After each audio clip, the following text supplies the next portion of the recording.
August 1st, 1990 was an unassuming day. Ghost, starring Patrick Swayze, was the top film in the US box office, while Mariah Carey's Vision of Love is at the top of the Billboard 100. The Dow Jones was down 6 points from the previous day, and the White House was in a battle over the budget with a democratically controlled Congress. And President George Bush would spend most of the day on vacation with his family in Maine. I personally was under a month old at the time, and presuming my parents read the Modesto Bee that morning, it was a story about local water issues. Half a world away, it was already August 2nd, and at 2 a.m., Iraqi forces began to mobilize. Back in D.C., the president was in the White House infirmary getting treated for overworking his shoulders from golfing. All day, the state and defense departments had been getting alerts about Iraqi troops moving toward the Kuwaiti border. When the National Security Advisor, Brent Scowcroft, found the president around 8 p.m., he advised him to call directly, but a messenger came into the room, telling them that Iraqi troops had already crossed the border. The Gulf War was similar to 9/11 in that the vast majority of people didn't see it coming. And that's not just referring to normal people living their everyday lives outside the Washington Beltway. Even Middle Eastern leaders who had been in talks with Saddam for months were caught off guard. So why did Saddam invade Kuwait? Why did the rest of the world care? And how did the rest of the world miss the signs? When it comes to the causes of the war, there are two sets. There are the long-standing causes that predate Saddam's regime, and then the more recent causes. In the late 1930s, King Ghazi made the first territorial claim on Kuwait, which was a British protectorate at the time. He claimed that Kuwait had been an administrative subdivision of the Basra province of the Ottoman Empire, but that it was forcibly separated from it by the British. The reality is that Kuwait had been an independent chiefdom, which the Ottoman Empire claimed as its sovereign territory, similar to how the Ottomans claimed sovereignty over most Muslim lands under its self-anointed claim to be the true caliphate. In the 1890s, the Sheikh of Kuwait signed a treaty with the British, giving them the right to station troops and base their ships in their territory in exchange for protecting them from the Turks. Iraq's monarchy would be overthrown in 1958, and when the British granted Kuwait independence 3 years later, President Abdul Karim Qasim renewed the territorial claim and even named an Iraqi governor for Kuwait. But the British would keep their forces there for a few extra years, with Iraq finally recognizing Kuwait's independence in 1963 when it was admitted to the United Nations and the Arab League. The Baathists took over Iraq in a coup in 1968, and over the course of the next decade, Saddam Hussein gradually accumulated power and eliminated rivals until he claimed the title of president for himself in 1979. He was functionally in charge prior to this, but in the first half of 1979, his cousin and predecessor, Ahmed Hassan al-Bakr, was working on a deal with Hafez al-Assad to unify the rival Baath parties and eventually the Iraqi and Syrian states. This new arrangement would have placed al-Bakr at the top of the hierarchy, followed by Assad, with Saddam relegated to third place. With his cousin in ill health, Saddam feared that al-Bakr would either get sidelined quickly by Assad, or that he would die in the near future, leaving Hafez in charge of the new union, thus giving him the power to purge Saddam, as both had purged their respective rivals in the past. So Saddam orchestrated the resignation of al-Bakr, who would die a few years later in obscurity, followed by a massive purge which was filmed and distributed to Baath Party members across Iraq as a warning not to challenge him. We don't need Stalinist methods to deal with traitors here. We need Baathist methods. After the purge, Saddam would reorganize the government in order to preserve his own authority, and just over a year after taking full power, he would take his country to war by invading Iran in September of 1980. The war would last for 8 brutal years, with Iran resorting to using child soldiers, while Iraq would resort to using chemical weapons to make up for the difference in manpower. The Gulf states wouldn't begin lending large amounts of money to Iraq until 1983, when it appeared that Shia Iran might win. The war would cost Saddam about $1 billion a month, and the Gulf states would lend over $130 billion over the course of 6 years. A ceasefire would be reached in 1988, which saw a return to the pre-war borders. Despite Saddam portraying this result as a victory, he had never been in a weaker state politically. Unlike Britain after the Second World War, Iraq was not a cohesive enough society to accept the idea of being victorious and broke, and Saddam trapped himself by claiming victory to a people who wanted its benefits. In addition to the financial problems, additional territorial problems came up from the Iran-Iraq War. Since the 1975 Algiers Agreement, the border between Iran and Iraq had been the center of the Shatt al-Arab River, which leads out to the Gulf, but as you will notice, Iraq doesn't have a lot of Gulf coastline. Additionally, the course of the war resulted in a buildup of silt and a bunch of sunken ships near the entry of the al-Qasr estuary, which made it more difficult for Iraq to export oil by sea. While Saddam was concerned about the financial future of Iraq, I am concerned about the financial future of this channel, which is why I want to talk to you guys about my Patreon. If you're not interested in any of this, go ahead and skip to this part in the time code. In the previous video, I made a somewhat lengthy appeal to you guys, trying to convince you to join the Patreon. And boy did you. In the last month, 21 new patrons joined as paid members. And it pushed me above that $200 threshold, which I cannot thank you guys enough for this. But I can thank you out loud right now.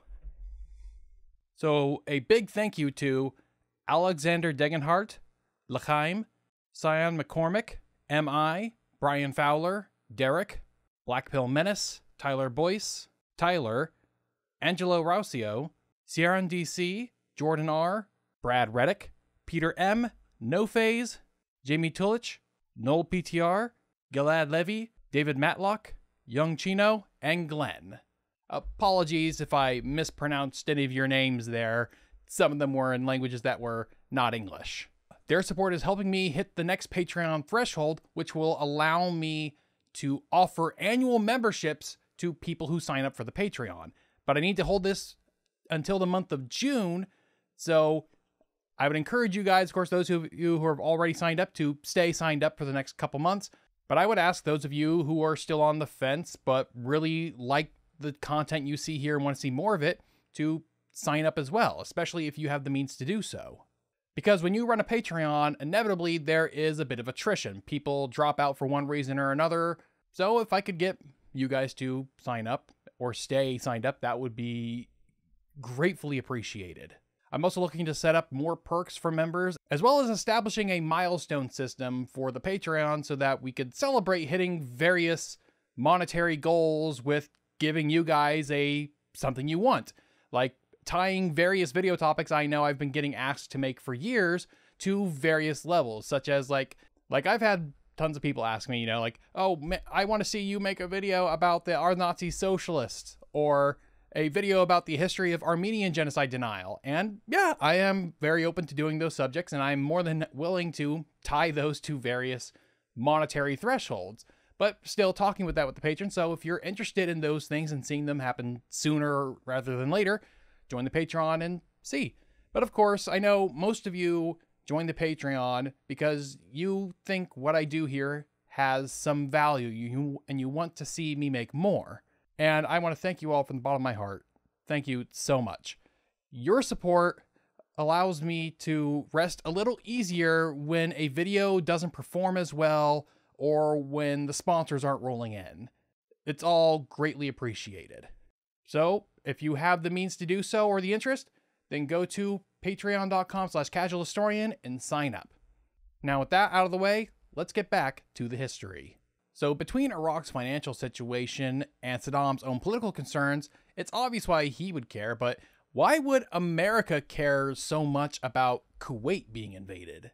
Now, when I asked that question, I'm pretty sure that the first answer that came to a bunch of your minds was oil. And yes, oil obviously is a consideration, but that's not a uniquely American concern. And when it comes to American involvement in the Middle East, oil is actually a pretty low priority, all things considered.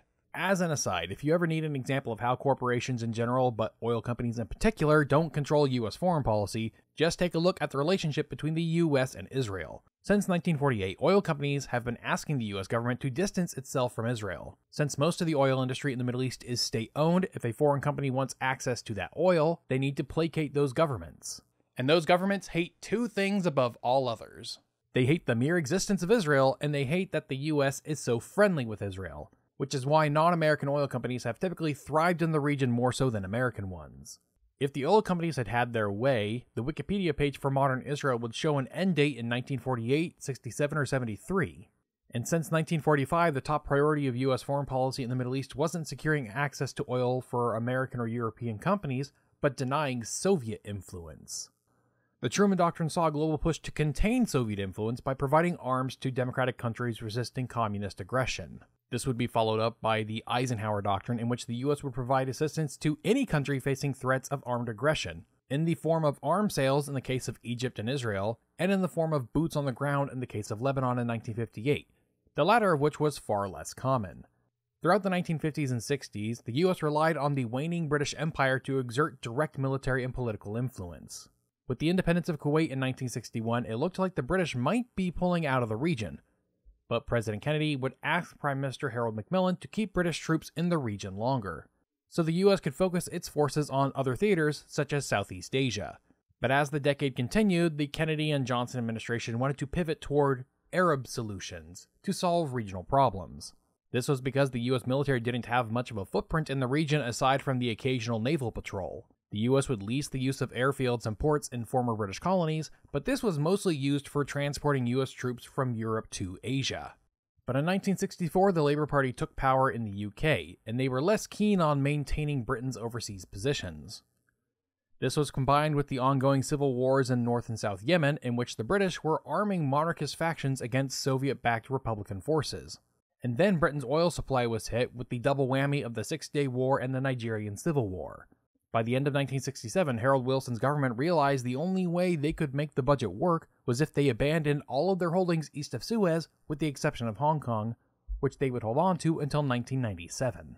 Since the US and Britain had worked closely on Mideast policy, Wilson would send his Foreign Secretary, George Brown, to meet with US Secretary of State Dean Rusk, to tell the Americans directly, which the Johnson administration didn't take well. For God's sake, be Britain! The Johnson administration would begin looking for a new partner to police the region on its behalf, and it found two candidates, Saudi Arabia and Iran. They would begin selling more weapons and military tools to the regimes, with more confidence placed in the Shah Reza Pahlavi, who was seen as a modernizer, than in King Faisal, who was seen as leading an extravagant absolutist monarchy. Despite this policy beginning under Johnson, it would be dubbed the Nixon Doctrine due to it being fully implemented by his administration. Let me briefly explain what has been described as the Nixon Doctrine, a policy which not only will help end the war in Vietnam, but which is an essential element of our program to prevent future Vietnams. We Americans are a do-it-yourself people. We're an impatient people. Instead of teaching someone else to do a job, we like to do it ourselves. And this trait has been carried over into our foreign policy. In Korea, and again in Vietnam, the United States furnished most of the money, most of the arms, and most of the men to help the people of those countries defend their freedom against communist aggression. Before any American troops were committed to Vietnam, a leader of another Asian country expressed this opinion to me when I was traveling in Asia as a private citizen. He said, "When you are trying to assist another nation defend its freedom, U.S. policy should be to help them fight the war, but not to fight the war for them." Well, in accordance with this wise counsel, I laid down in Guam 3 principles as guidelines for future American policy toward Asia. First, the United States will keep all of its treaty commitments. Second, we shall provide a shield if a nuclear power threatens the freedom of a nation allied to us or of a nation whose survival we consider vital to our security.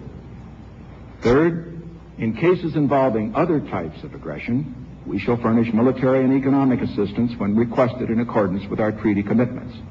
But we shall look to the nation directly threatened to assume the primary responsibility of providing the manpower for its defense.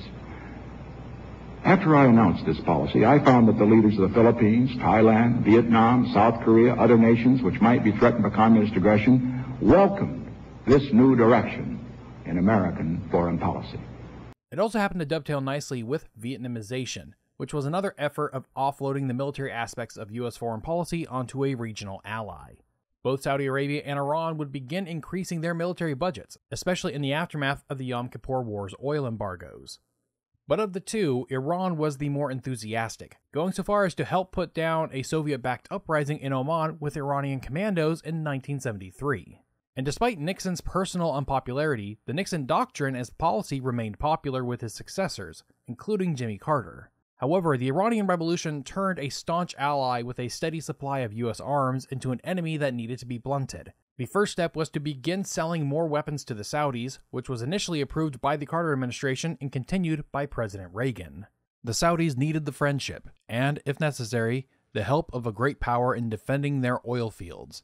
We wanted to keep the Soviets out of the region as well as prevent the radical anti-American Iran revolution from spreading to Saudi Arabia, with all the implications that could have for our economy. But the most important thing Carter did for this story was the creation of the Carter Doctrine, which was outlined in his 1980 State of the Union address. The region, which is now threatened by Soviet troops in Afghanistan, is of great strategic importance. It contains more than 2/3 of the world's exportable oil. The Soviet effort to dominate Afghanistan has brought Soviet military forces to within 300 miles of the Indian Ocean and close to the Straits of Hormuz, a waterway through which most of the world's oil must flow. Let our position be absolutely clear. An attempt by any outside force to gain control of the Persian Gulf region will be regarded as an assault on the vital interests of the United States of America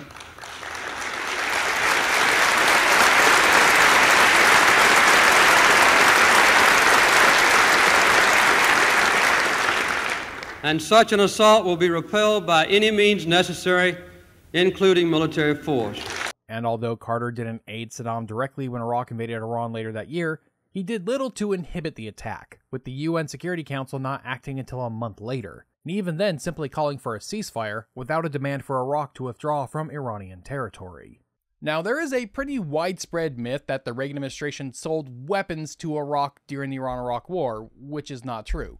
Now, that's not to say that they didn't aid Iraq during the war, they certainly did, but this was mostly in the form of intelligence reports. CIA spy satellites took pictures of Iranian troop positions and delivered them to the Iraqis, which Saddam was distrustful of, believing the US was secretly working with the Iranians. But over the course of the decade, the US would try to build closer ties with Iraq.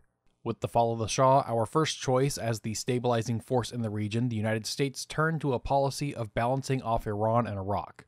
This led the Reagan administration to tilt toward Baghdad during the Iran-Iraq conflict, not out of preference for one of the two reprehensible regimes, but because we wanted neither to win. The Reagan administration wanted to use Iraq to weaken Iran, who was supporting international terrorism and abetting the hostage crises, as well as using Iraq as a counterbalance against Hafez al-Assad, who had been causing trouble for the US in Lebanon. In addition to geostrategic goals, the US also wanted to use Iraq to clamp down on Palestinian terrorism. Ba'athist Iraq had been a supporter and safe haven for a number of Palestinian terror groups such as Abu Nidal, whose assassination attempt on Shlomo Argov triggered the Israeli invasion of Lebanon in 1982. Iraq had broken diplomatic ties with the US in 1967 over the Johnson administration's support for Israel. But if the US wanted to give more direct forms of aid to Iraq, the State Department would need to normalize relations, but they couldn't do it so long as Iraq was on the US state sponsor of terror list. In 1983, the US and Iraq exchanged special envoys, with Iraq sending their Undersecretary of Foreign Affairs, Ismat Khatani, and the US sending Donald Rumsfeld. Which is where this picture that so many conspiracists have loved to plaster everywhere came from. Later that year, Secretary of State George Shultz would meet with Iraq's Foreign Minister Tariq Aziz, where he told them that Saddam needed to stop supporting Abu Nidal and other terrorists before the US could reopen its embassy in Baghdad. And surprisingly, Saddam complied, kicking Abu Nidal out of Iraq, leading to the formal reopening of relations in November of 1984. But the relationship was always shaky.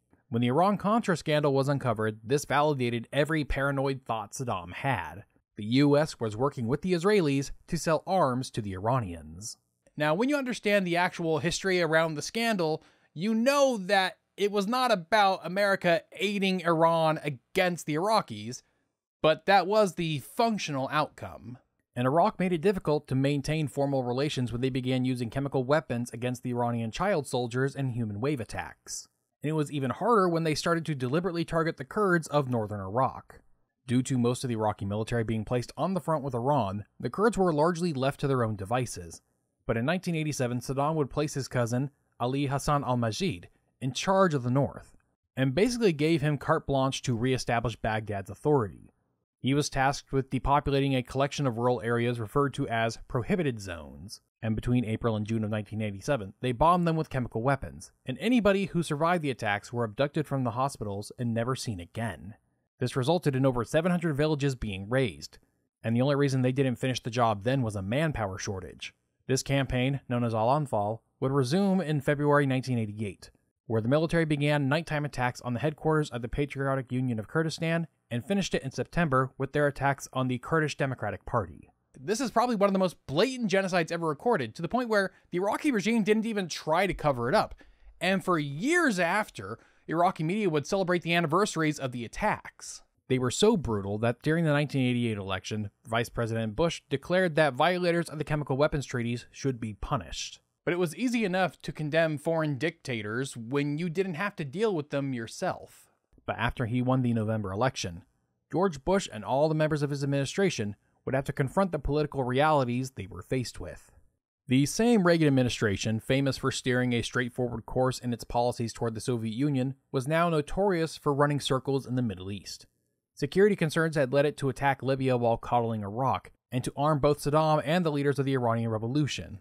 It provisioned the Arab freedom fighters in Afghanistan and succored the Saudi theocracy while ignoring the threats posed by both. At first backed, then protested Israel's invasion of Lebanon, expedited then delayed weapons shipments to the Jewish state, helped evacuate the PLO from Beirut only to boycott the organization thereafter, and then, in a final volte-face, engaged in a diplomatic dialogue with Arafat. With the failures of the Lebanon intervention and the Reagan plan, Secretary of State George Shultz scaled back U.S. diplomacy in the region. We would not send troops into Middle East trouble spots or outline comprehensive plans for resolving the Arab-Israeli conflict. Rather, we would focus on getting peace talks started. Or if the Arabs and Israelis could not even talk, the conflict would never end. Instead, it would threaten both to escalate dangerously and to disrupt the world oil market and the U.S. economy. From day one, the last thing I wanted to do was touch the Middle East peace process. With what appeared to be fundamental and historic changes possible, I frankly saw the Arab-Israeli dispute as a pitfall to be avoided rather than an opportunity to be exploited. I was determined to resist the siren song of Israel and its Arab neighbors, particularly when it seemed that neither side was interested in considering the difficult choices necessary to create a real peace process. After everything they went through with Iraq and the Middle East over the prior decade, they still believed that Saddam could be reined in by the moderate voices of his neighbors, Hosni Mubarak and King Hussein. They even believed this tamed Saddam could play a role in moderating the Palestinians, which they hoped would finally bring an end to the ever-evasive peace process. When entering office, the Bush administration spent the first year re-evaluating their foreign policy priorities, and on October 2, 1989, the president signed National Security Directive 26, which formalized many of the informal policies the Reagan administration had toward Iraq. This decision was based on a presumption that Iraq was too economically fragile to engage in another war after peace was made a year prior. In a September meeting, President Bush is said to have asked CIA Director Richard Kerr whether he thought the war had moderated Saddam, to which Kerr is reported to have said, "The leopard does not change his spots." Toward the end of the war with Iran, the U.S. began giving Iraq access to funds via the Commodity Credit Corporation. Originally, it was used to subsidize farmers during the Great Depression by buying out surplus crops and animal products. The Reagan administration would use it to help feed Iraqis by giving the Iraqi government credits to buy American agricultural goods. Originally, it was $500 million annually, but the Bush administration would up this to $1 billion, which was popular with congressmen from farming districts. On top of this, Saddam's government had a pretty good track record of repaying the loans, so there weren't many red flags being raised. And in addition to relying on Saddam's Arab neighbors, the Bush administration was also hoping to change Iraq's behavior and moderate Saddam by getting the country dependent upon U.S. largesse. And Directive 26 should not be understood as a blank check to Iraq either. The Iraqi leadership must understand that any illegal use of chemical and/or biological weapons will lead to economic and political sanctions, for which we would seek the broadest possible support from our allies and friends. For his part, Saddam definitely tried to look like he was engaging in political liberalization. He began his own version of perestroika that allowed the press to publicly criticize the government ministers and technocrats, as well as allowing non-Ba'ath Party members to run for public offices. However, Saddam and his family were off limits from public criticism, as well as criticism against security policy, and non-Ba'ath politicians had to be approved by the security services and could only run for office as independents. In addition to these, Saddam also began buying loyalty from foreign Arab media and leaders through expensive gifts. Saddam had a penchant for gifting fleets of Mercedes-Benz and Rolls-Royces. In addition to the political reforms, Saddam would try to attract foreign investment through some economic liberalization, which was about as authentic as Russia's economic liberalization, which is to say, not authentic at all. If you want to learn more about that, you can check out this previous video. Iraq had a large number of state-owned industries that it would privatize into the hands of Saddam's family and inner circle. They also privatized public works projects in the exact same way, and when they all failed to revive the economy, Saddam blamed corrupt ministers and bureaucrats, using it as an excuse to engage in another purge of the regime. And for a short time, much of the world bought into these Potemkin reforms. In 1989, the Arab world was still reeling from the war, and most were more afraid of the ceasefire breaking down than of Iraq attacking a fellow Arab country. Hosni Mubarak and King Hussein genuinely believed that they could moderate Saddam, and in February 1989, they created a new international body, the Arab Cooperation Council, which was intended to be a body of pro-American Arab states that could form a voting bloc in the Arab League, and eventually become a Middle Eastern equivalent of the European Economic Community. But it wouldn't take long for Iraq to begin undermining these assessments, because on October 6, 1989, Secretary of State James Baker met with Iraqi Foreign Minister Tariq Aziz, whom Baker would later describe as a later-day von Ribbentrop. At this meeting, Baker was trying to get Saddam to help with the Arab-Israeli peace process, but Aziz wanted to complain about an alleged conspiracy to undermine Saddam's rule. The truth is that the US, UK, and Israel were all independently trying to prevent Saddam from procuring weapons of mass destruction, which was a publicly known policy priority for all three countries. But Saddam interpreted the actual enforcement of the policy as the US trying to destabilize his regime, and in 1990 he would begin to bite the hands that fed him. The war had wrecked the Iraqi economy, which placed Iraq tens of billions of dollars into debt, with the cost of reconstruction estimated at $230 billion. While most of the state's revenue came from its $13 billion in annual oil sales.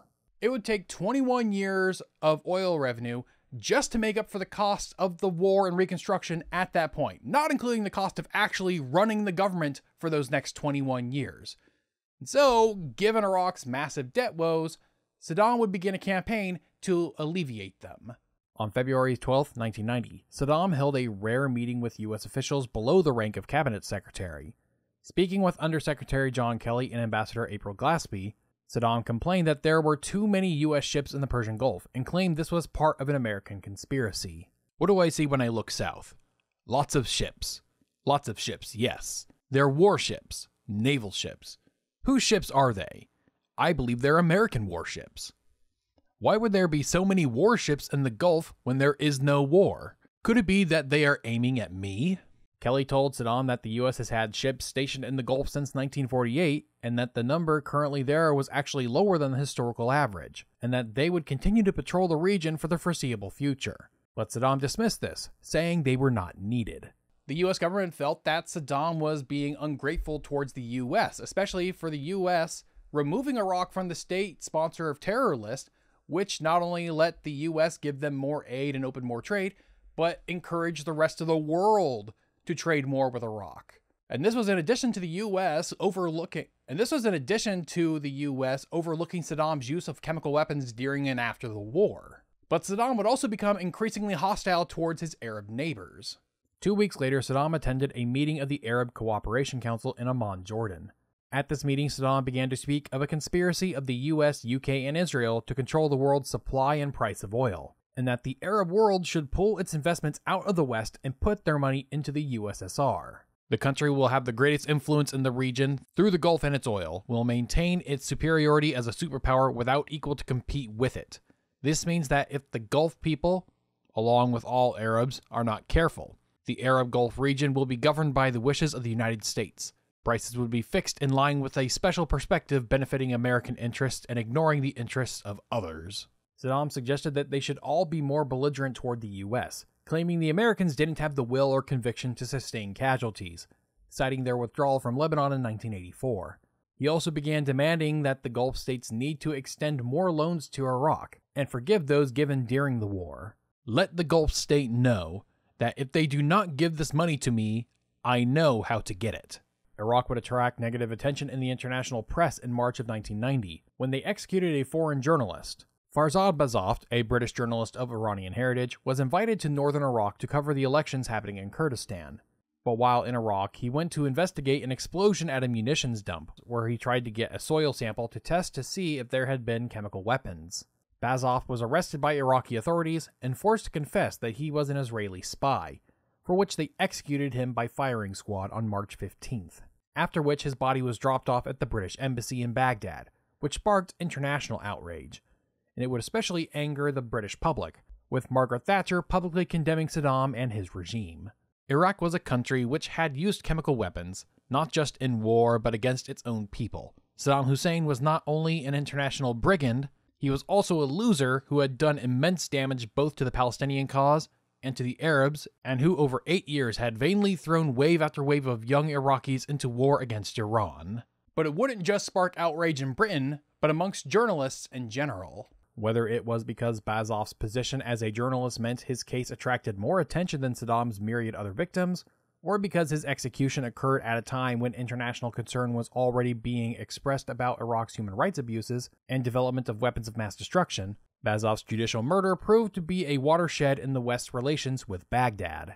Tensions continue to escalate in early April when Saddam Hussein gives a speech to members of the Iraqi military where he admits that Iraq still has chemical weapons and that they were willing to use them and make fire eat up half of Israel. This was especially concerning to Israel, who had spent the last few years doing everything it could to prevent Saddam from acquiring the means to build chemical weapons, going as far as to assassinate a foreign scientist helping the Iraqi regime build a supergun to fire chemical weapons at Israel. Israeli Defense Minister Moshe Arens was especially angry due to Hosni Mubarak having recently told him Saddam wouldn't dare use WMDs on Israel for fear of retaliation via nuclear weapons.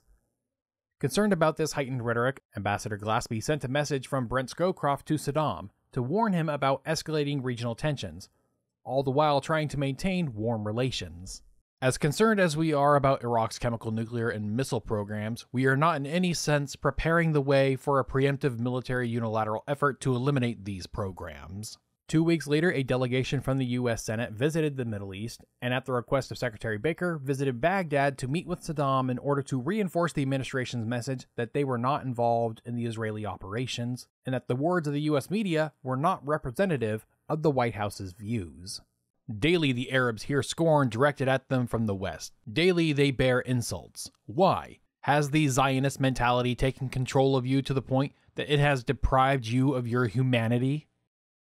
There are fundamental differences between our countries. We have free media in the U.S. When you say Western, Mr. President, I don't know what you mean when you say the West. I don't know whether or not you mean the government. Please allow me to say that only 12 hours earlier, President Bush had assured me that he wants better relations and that the U.S. government wants better relations with Iraq. We believe that the Congress also does not represent Bush or the government. I believe your problem is with the Western media, not with the U.S. government. The press is spoiled and conceited. All the journalists consider themselves brilliant political scientists. They do not want to see anything succeeding or achieving its objectives. My advice is that you allow those bastards to come here and see things for themselves. Journalists are like a spoiled child. If this child is given a sweet in response to his desires and cries, he will continue to cry and demand more. The Senate delegation would report to the White House that they believed Saddam was someone they could deal with, despite other issues, and would oppose the sanctions the Senate Foreign Relations Committee was proposing at the time, feeling they would further exacerbate Saddam's paranoia. However, the delegation wrote off some statements from Saddam just as par for the course Arab rhetoric, which in hindsight turned out to be far more than just shibboleths and virtue signals.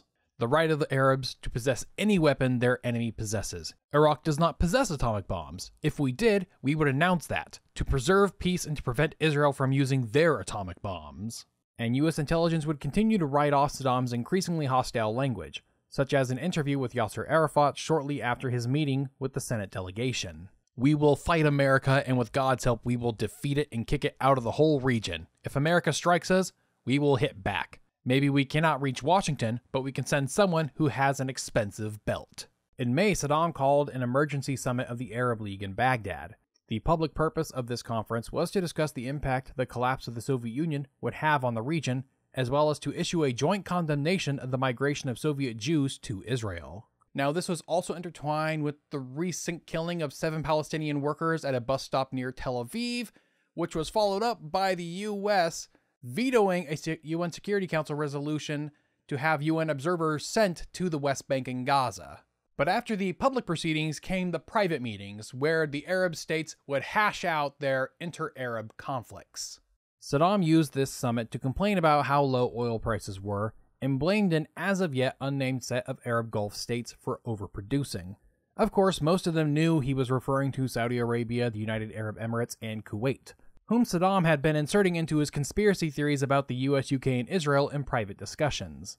But as he had for months, Saddam escalated his rhetoric and compared the OPEC violations to acts of war against Iraq, and demanded that Kuwait forgive the debt owed by Iraq, cut its oil production, and have additional loans extended to Iraq. Now, none of the Gulf states expected Iraq to actually pay back the loan, so they were functionally forgiven.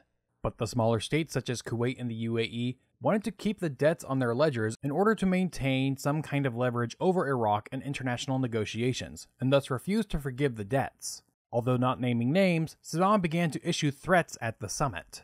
You know, brothers, some of our Arab brothers flooded the world market with more oil than it needed.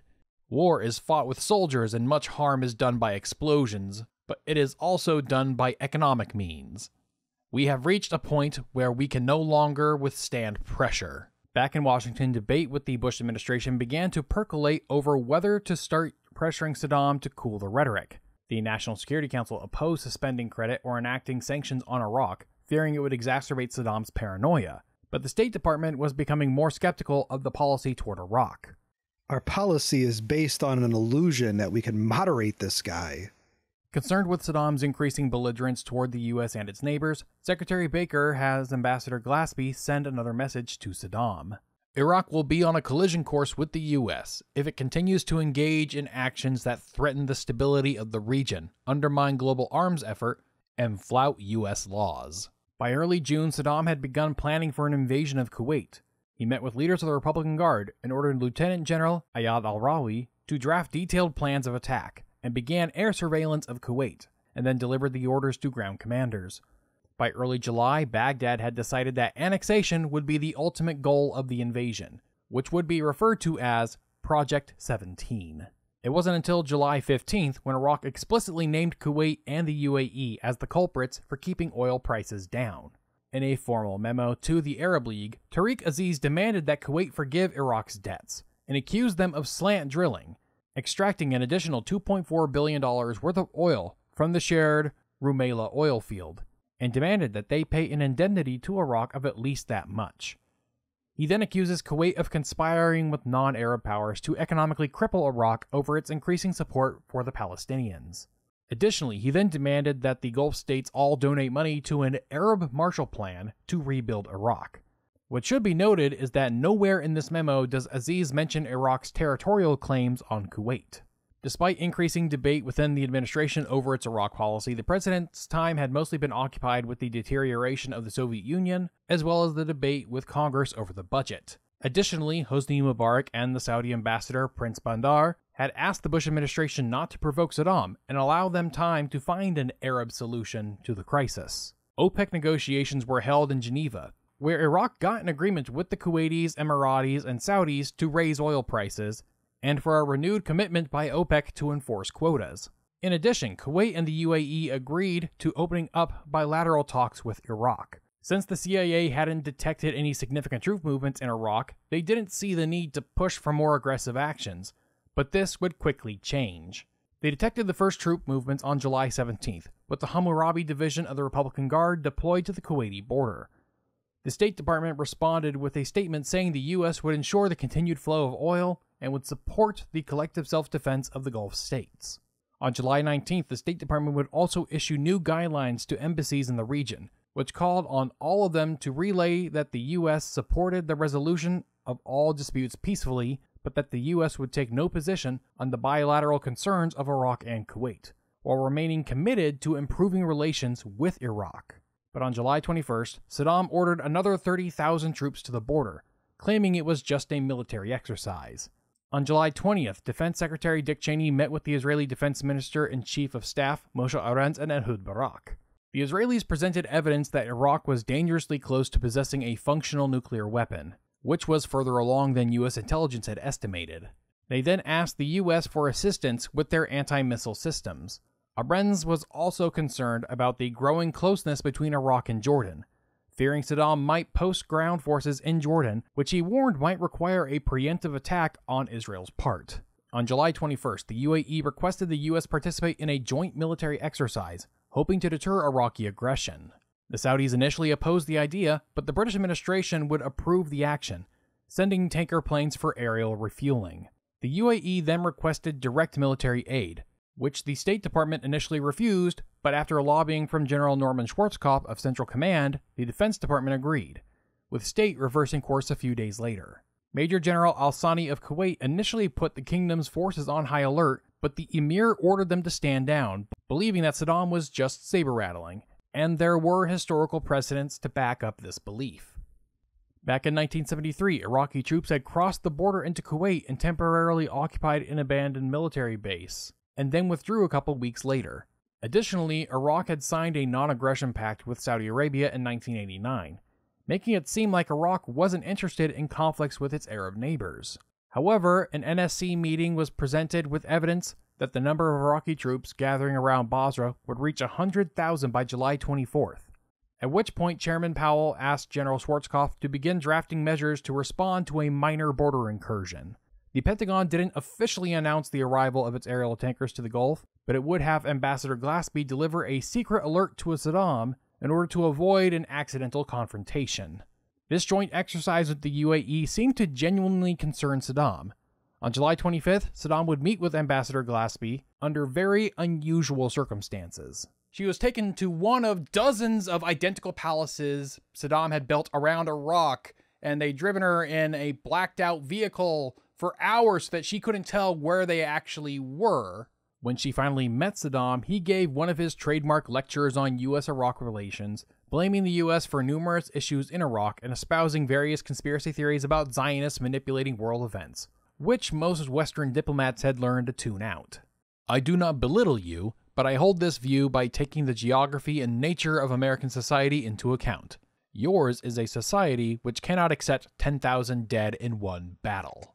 Once Saddam was finished, Glaspie reiterated U.S. policy as all embassy staff had been instructed to do back on the 19th, emphasizing that the U.S. would support its friends' self-defense, ensure the continued flow of oil from the Gulf, and encourage the resolution of all conflicts peacefully, but that the U.S. didn't take a position on the validity of border disputes between Arab states. At this meeting, Saddam would assure Glaspie that he had no intention of invading Kuwait, and that he was confident a negotiated settlement would be reached soon. After the meeting, Glaspie communicated her belief that Saddam was about to de-escalate. With UAE maneuvers, we have finally caught his attention, and that is good. I believe we would be well advised to ease off on public criticism of Iraq until we see how negotiations develop. Now, in the immediate aftermath of the invasion, many in the media criticized Glaspie for not being more assertive with Saddam and explicitly demand that he not invade Kuwait and that she threatened U.S. retaliation if they did. But most ambassadors, not just in the US but around the world, have actually defended her decision. She followed the instructions that her superior, the Secretary of State, had given to all ambassadors in the region. And given the situation that she was in, taken to an unknown location with no way of receiving additional instructions from Washington, she did exactly as she should have done. She followed, executive policy to the letter. There are those who disagree somewhat. In his 1995 memoir, James Baker would say that he believed that Glaspie's words were an unintentional signal to Saddam that the U.S. would not respond very strongly to an invasion of Kuwait. However, this perception is challenged by Saddam's foreign minister, Tariq Aziz, who in a 1996 interview on Frontline said her words were not interpreted as a green light. Part of the debate was fostered by the transcript of the conversation. The Iraqi government released their version first, and their version made it look like that the U.S., through Glaspie's words, was not really concerned about what Saddam was doing in the Gulf. This would require the State Department to produce its own version of the transcript, taken by Glaspie's interpreter, which included this line excluded from the Iraqi version.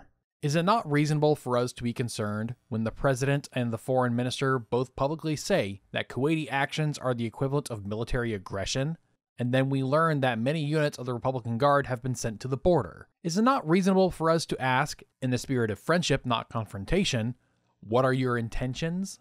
And her report to the White House was in line with what most experts, including other Arab leaders, were saying and thinking at the time. Saddam was an egotistical strongman, prone to flights of fancy and exaggeration, in a part of the world where saber-rattling was just a normal part of diplomacy. And despite all the saber-rattling, the border between the two countries was still open, with people and business going back and forth across the border, which is not usually what you see when a pair of countries are on the verge of war.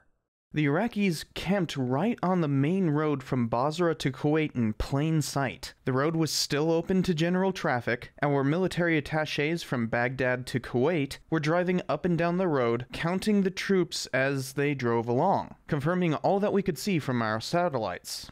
David Cole, in his recent book, The Achilles Trap, summarizes the root cause of this crisis succinctly. The problem was not that Gillespie failed to warn Saddam when she had the chance. It was that the Bush administration failed to recognize what Saddam had decided upon until it was too late. Despite Arab leaders insisting that there was no concern for violence between Iraq and Kuwait, the CIA detected more troops massing on the border, along with the appearance of 300 new diplomats of suspiciously bulky build at the Iraqi embassy in Kuwait City. But when the administration learned that Saddam had agreed to go to the negotiating table with the Kuwaitis and Emiratis, President Bush decided to send a letter to Baghdad. I was pleased to learn of the agreement between Iraq and Kuwait to begin negotiations in Jeddah to find a peaceful solution to the current tensions between you. The United States and Iraq both have a strong interest in preserving the peace and stability of the Middle East. For this reason, we believe these difficulties are best resolved by peaceful means and not by threats involving military force or conflict. The Iraqi and Kuwaiti diplomats met in Saudi Arabia on July 31st. But the talks quickly broke down. Despite this, the Saudis continued the talks over the phone, serving as the middleman between Saddam and Emir Jabbar.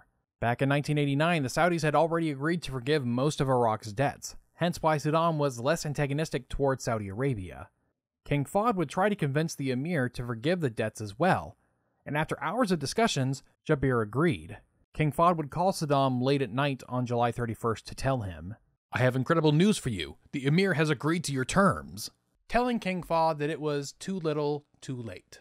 On August 1st, General Scowcroft met with Colin Powell and Dick Cheney at the Pentagon to brief them on the ground situation in the Gulf. The CIA was now warning of an imminent attack, but all the parties presented believed it would be a limited attack, mostly occupying disputed oil fields and the Gulf Islands.